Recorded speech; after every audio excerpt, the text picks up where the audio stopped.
اگرچہ بھٹکے ہوئے ہیں لیکن کبھی بھولی ہوئی منزل بھی یاد آتی ہے راہی کو، اور بھٹکے ہوئے آہو کو پھر سوئے حرم لے چل۔ اس کی ضرورت ہے مسلمان کو پھر اس کا مقصد یاد دلایا جائے۔ پاکستان اس لیے نہیں بنایا گیا تھا کہ ہمارے ہاں ٹاٹے اور برلے نہیں تھے تو ہمارے پاس اس کے بھی باپ وجود میں آ جائیں، اس لیے تو نہیں بنایا گیا تھا۔ پاکستان اس لیے نہیں بنایا گیا تھا کہ جاگیرداروں کی جاگیرداریاں محفوظ ہو جائیں، پاکستان اس لیے تو نہیں بنایا گیا تھا۔ اور یہ کہ نمازیں اور مسجدیں تعمیر ہو جائیں، مسجدیں تو امریکہ میں تعمیر ہو رہی ہیں عالی شان سے عالی شان، اس لیے پاکستان نہیں بنا تھا۔ آج بھی مسلمان، میں معذرت سے عرض کر رہا ہوں مولانا سے، آج بھی بھارتی مسلمان کی ایوریج نمازی ہونے کے اعتبار سے پاکستانی مسلمان سے کہیں بہتر ہے۔ آج بھی برقع نظر آ جائے گا تو ہندوستان میں نظر آ جائے گا۔ میں نے اپنی آنکھوں سے دیکھا چند سال پہلے جب مکہ مسجد حیدرآباد دکن میں 3 دن مسلسل میری تقریریں ہوئی ہیں، 10,000 مرد اور 5,000 خواتین، اور ان میں سے کوئی بغیر برقعے کے نہیں تھی۔ ایک سیلاب نظر آ رہا تھا برقعوں کا کہ جب جلسہ ختم ہوا ہے رات کے 12 بجے 3 دن تک متواتر۔ یہاں کہاں نظر آئے گا برقع آپ کو؟ یہاں تو جس کے بعد 2 پیسے ہو گئے اس نے سب سے پہلے برقع اتار کے پھینک دیا۔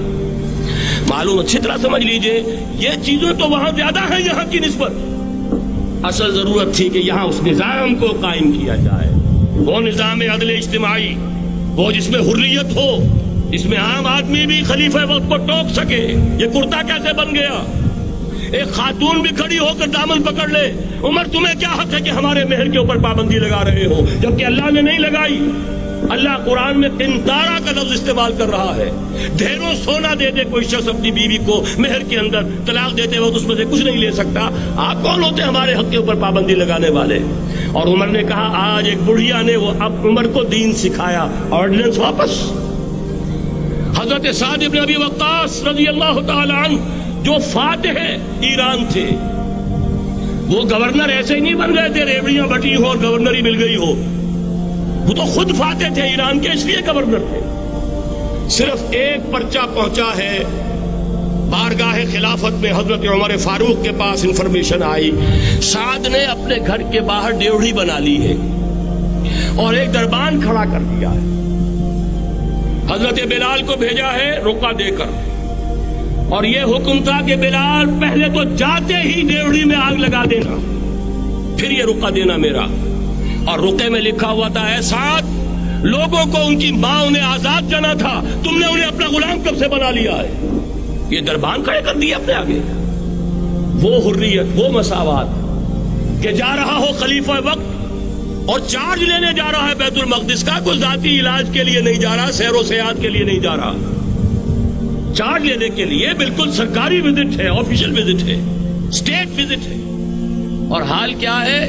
700 میل کا فاصلہ طے کرنا اور ایک اونٹنی، کوئی انٹوریج نہیں، کوئی قدم و حشم نہیں، کوئی جمبو جٹ بھرے ہوئے نہیں، کچھ نہیں، ایک اونٹنی ایک خادم۔ اس ایک اونٹنی پر چونکہ راستے کا راشن بھی ہے لہذا 2 آدمی نہیں بیٹھ سکتے، ایک بیٹھ سکتا ہے۔ ایک منزل خلیفہ وقت بیٹھا ہوا ہے اوپر اور خادم نکیل پکڑ کر چل رہا ہے، اگلی منزل خادم اوپر بیٹھا ہے اور خلیفہ وقت عمر بن الخطاب رضی اللہ تعالی عنہ اور وہ آگے آگے نکیل پکڑ کر چل رہے۔ یہ نظام چاہیے آج نوع انسانی کو، کہ وہ نظام عدل اجتماعی جو محمد عربی کو دے کر بھیجا گیا تھا، اس کے کسٹوڈین سوئے ہوئے، اس کے کسٹوڈینز کو اندازہ ہی نہیں۔ یہ نسخہ تو ہمارے پاس تھا، ہمیں عمل کرنا تھا اور دنیا کے سامنے پیش کرنا تھا۔ پاکستان بنایا اس لیے گیا تھا کہ ہم اس کا ایک نمونہ دنیا کے سامنے پیش کریں گے۔ قائد اعظم نے فرمایا تھا کہ ہم یہ چاہتے ہیں کہ پاکستان کی صورت میں عہد حاضر میں اسلام کے اصول حریت و اخوت و مساوات کا ایک نمونہ قائم کر کے دکھائیں۔ کہاں ہے وہ؟ بھٹک گئے، سو گئے۔ بہرحال اب بھی وقت ہے، جب تک سانس تب تک آس۔ میرے عزیز نے تو ڈرایا ہے اور صحیح ڈرایا ہے۔ اللہ تعالیٰ نے 25 برس انتظار کیا تھا، پہلے عذاب کا کوڑا پھر مارا ہماری پیٹھ پر۔ وَلَنُذِيقَنَّهُم مِّنَ الْعَذَابِ الْأَدْنَىٰ دُونَ الْعَذَابِ الْأَكْبَرِ، بڑے عذاب سے پہلے چھوٹا عذاب کا مزہ چکھائیں گے، لَعَلَّهُمْ يَرْجِعُونَ، شاید کے لوٹ آئیں۔ کوئی عجب نہیں اس عذاب الادنیٰ سے بعد ہم جاگے نہیں، ہوش میں نہیں آئے، کوئی عجب نہیں کہ بڑے عذاب کا کوڑا ہماری پیٹھوں کو برس گیا۔ لیکن مجھے یہ یقین ہے، نوٹ کر لیجئے، اگر یہ دوسرا امکان ہو گیا، خدا نہ خواستہ اللہ کے عذاب کا کوڑا ہماری پیٹھ پر برسا، مجھے یقین ہے اللہ ہندوؤں کو مسلمان بننے کی توفیق دے گا، لیکن اسلام کا بول بالا اسی خطے سے ہو۔ تاریخ میں یہ ہو چکا ہے آیا فتنہ تاتار کے افسانے سے، پاسباں مل گئے کعبے کو صنم خانے سے، تاتاریوں کے ہاتھوں کروڑوں مسلمان قتل ہوئے، لیکن اسلام نے تاتاریوں کو فتح کر لیا، اور پھر اسلام کا مسلمانوں کا دوسرا دور عروج انہیں تاتاریوں کی مختلف شاخوں کے تحت ہوا۔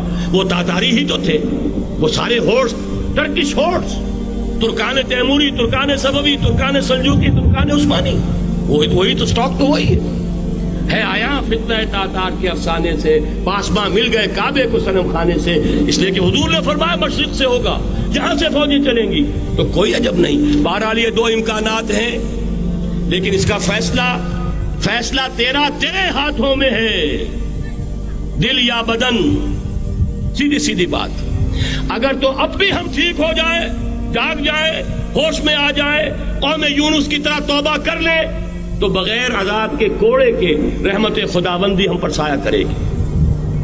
اگر ہم نہ جاگے تو وہ عذاب کا کوڑا آئے گا۔ یہ نہیں میں کہہ سکتا ان ادری قریب بعید ما توعدون، یہ میں نہیں کہہ سکتا، یقین کے ساتھ جانتا ہوں کہ آئے گا، لیکن یہ کہ اس کے بعد بھی یہیں سے بول بالا ہوگا۔ اگر ہمارے ذریعے نہیں تو ان کے ذریعے سے، جو ہمیں شکست دے کر پھر اسلام قبول کر لیں گے۔ لیکن کیوں نہ پہلے ہی راستے پر چلنے کی کوشش کریں۔